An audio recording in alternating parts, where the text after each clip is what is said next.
Wasu kan taka kamar mafarki, amma wasu kan wuyarsu za su sha sa akwai rabu za su kai gaci ba. Labarin raba bangawa mataki. Wasu kan taka kamar mafarki, amma wasu kan wuyarsu za su sha sa akwai rabu za su kai gaci ba. Labarin raba bangawa mataki.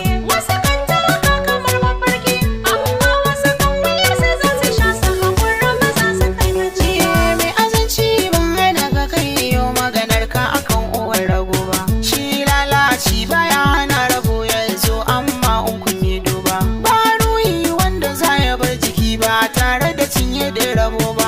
Mai bin zance na ulama ba zai ci bi ne kirkira ba.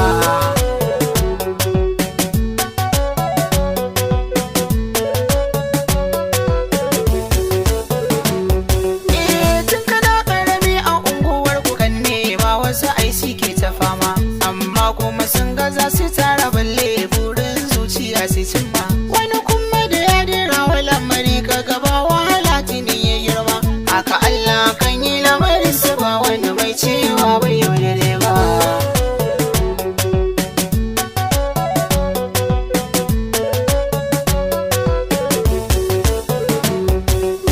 Kada ka yi zaton Allahu ya yi ma haka din don ka dara wa kowa.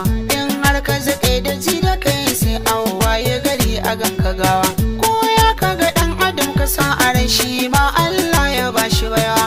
In an tono sirrin da ke a ɓoye ba za ka dara shi matsayi ba. Labarin raba bangawa mataki. Wasu kan taka kamar mafarki, amma wasu kan wuyarsu za su sha sa akwai rabu za su kai gaci ba. Karka takura kanka kai ta yunƙurin wai sai ka hau saman mataki. Dan ba a yi wa rabu sanya sha abin da baya yake. Dan yake halak yake haram bai taba baiwa rayuwar masauki. Dan duk matsayin da zaka kai da cuta ba zai baka kwarjini.